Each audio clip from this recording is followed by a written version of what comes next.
Bien, bueno, Ricardo, como siempre, bienvenido al programa y bueno, muchas gracias por recibirnos aquí en tu oficina de la Unión Industrial.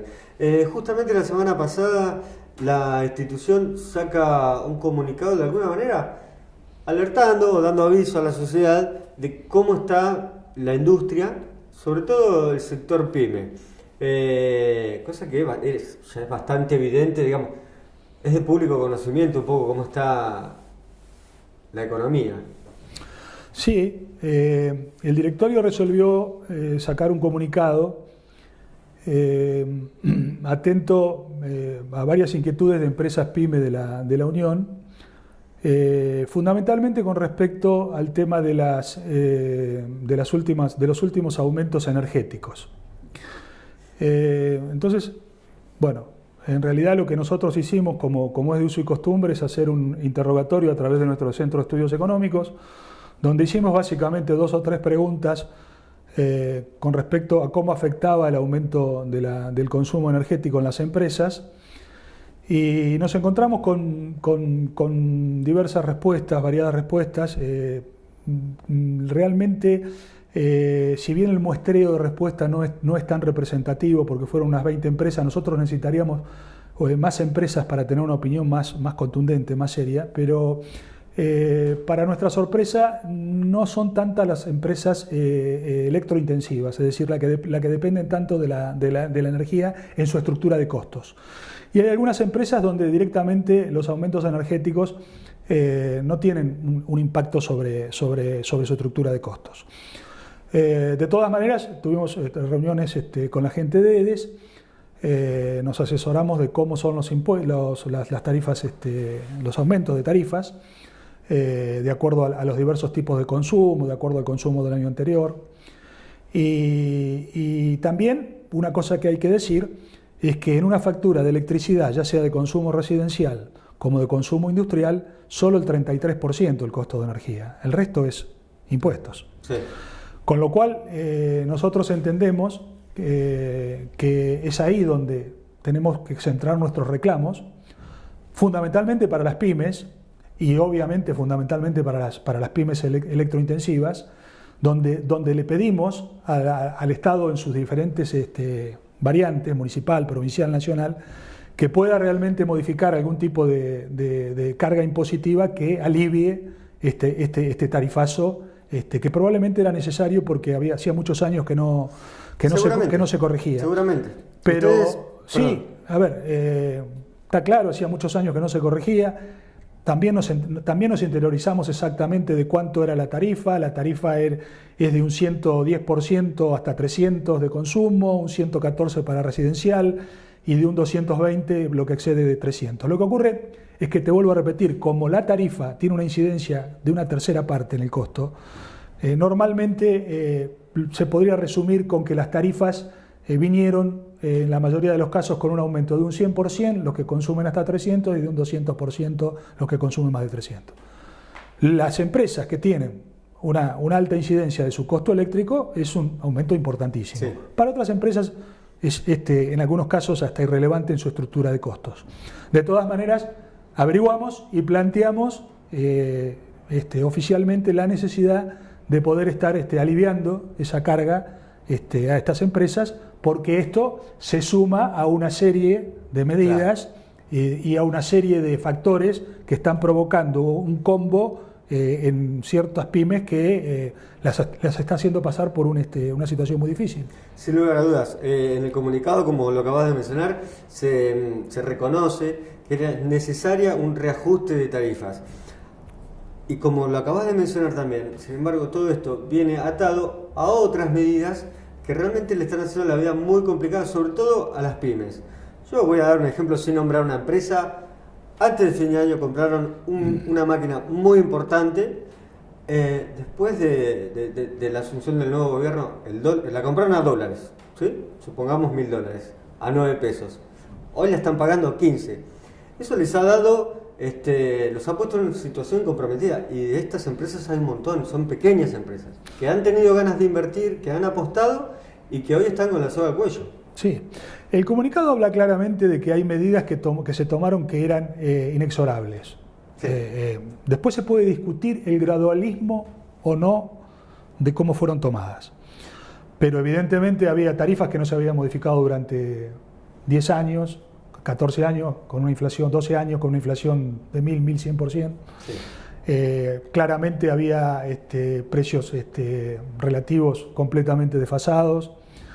Claramente hace 5 años que no se genera empleo privado y todo el empleo fue maquillado con gente que entró al Estado, lo que no quiere decir que toda la gente que está trabajando en el Estado no esté haciendo una contraprestación, pero evidentemente lo único que absorbió empleo los últimos, desde el 2011 para acá, fue el sector estatal. Con lo cual, la salida del cepo creemos que fue positiva, lo dice el comunicado, el arreglo con los holdout también, porque entendemos que eso va a permitir en un corto o mediano plazo una entrada de capitales de inversión productiva que, si se maneja bien, va a terminar generando trabajo. Pero claramente en el corto plazo, y sobre todo para los sectores más vulnerables, que son las pymes, la caída del consumo, la caída de las ventas, el retoque de las tarifas, en algunos casos como los que hablábamos recién, en magnitudes grandes, el tema de las paritarias, la posibilidad ahora que se está discutiendo o no de la doble indemnización, sí. Bueno, los va encerrando a las pymes en una situación que en el corto plazo se hace para muchas insostenible. Es por eso que nosotros lo que estamos pidiendo, como creo que desde muchos sectores, es que si bien vemos con buena expectativa la medida de mediano y largo plazo, todo eso, ese puente o ese camino que permita llegar, hay que en este momento, de alguna manera, ayudar para que se pueda transitar, porque si no va a morir mucha gente en el intento. Bien, el comunicado salió la semana pasada. Esta semana, bueno, sin ir más lejos, ayer miércoles, el presidente toma o anuncia algunas medidas justamente tendientes a las pymes. ¿Qué tiene que ver con créditos? ¿Qué tiene que ver con la parte tributaria? Creo que están orientadas en el buen sentido. Pero lo que nosotros estamos viendo también es que hay una demora en muchas medidas con las cuales concordamos y que por una razón o por otra todavía no están en vigencia. Es decir, por ejemplo, te diría la disminución, la quita del IVA para los sectores de más bajos recursos. Lo anunciaron hace un tiempo, muchos se quejaron de que era realmente insuficiente. A ver, más allá del criterio político de cada uno, la realidad es que para las pymes y para mucha gente, digamos, que está todavía con salarios viejos y precios nuevos, la situación se ha complicado mucho estos primeros meses. Esa es una realidad que se advierte taxativamente. Destrucción de empleo nosotros no vemos, que es otra cosa.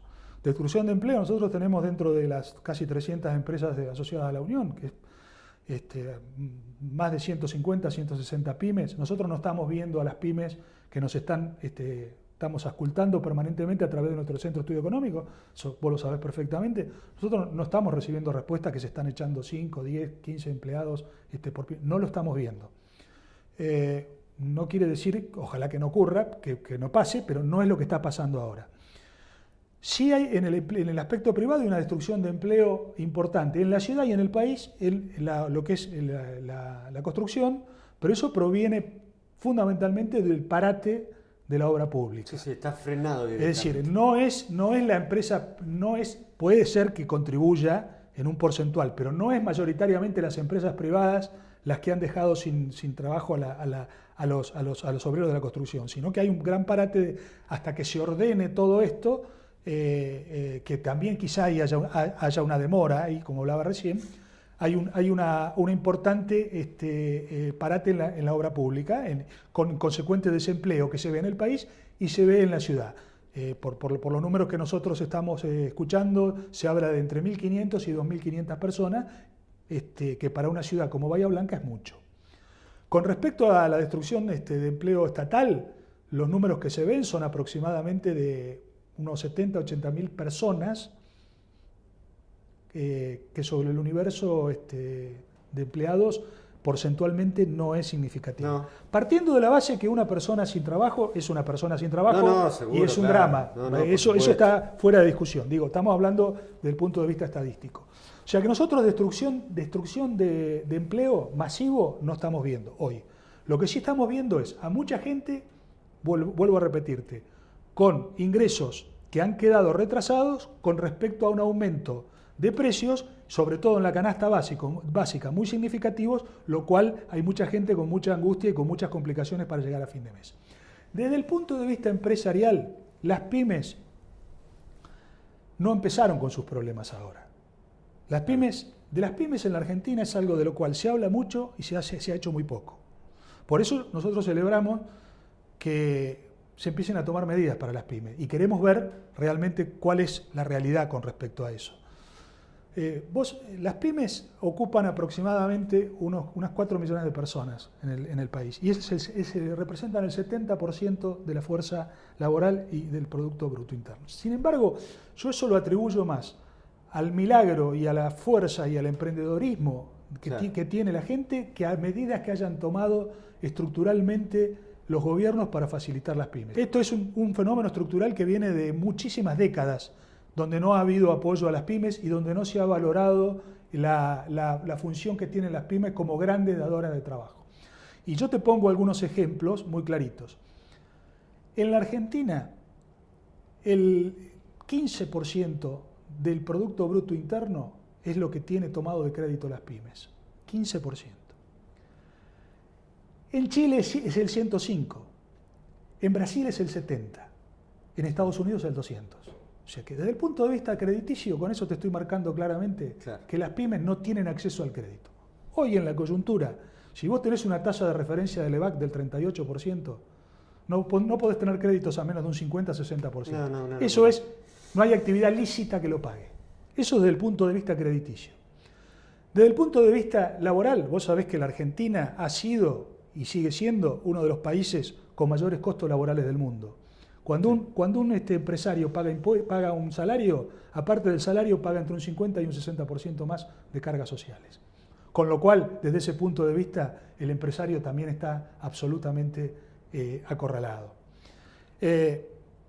Respecto a otras medidas fiscales, bueno, la presión fiscal de la Argentina está entre el 40 y el 42% del Producto Bruto Interno. Es uno de los más altos del mundo, es una locura, con una contraprestación que todos conocemos. Bueno, si vos le agregás la parte crediticia, le agregás la parte fiscal, ahora le agregás la baja de ventas y la baja de consumo, porque no todos pueden trasladar a los precios sus costos, y le agregás el costo de las paritarias, que en algunos casos están ya negociados y en otros están prontos a negociar. Muchos quieren volver a negociar. Y muchos quieren volver a negociar, obviamente, por lo que estábamos hablando recién, de que la plata no alcanza.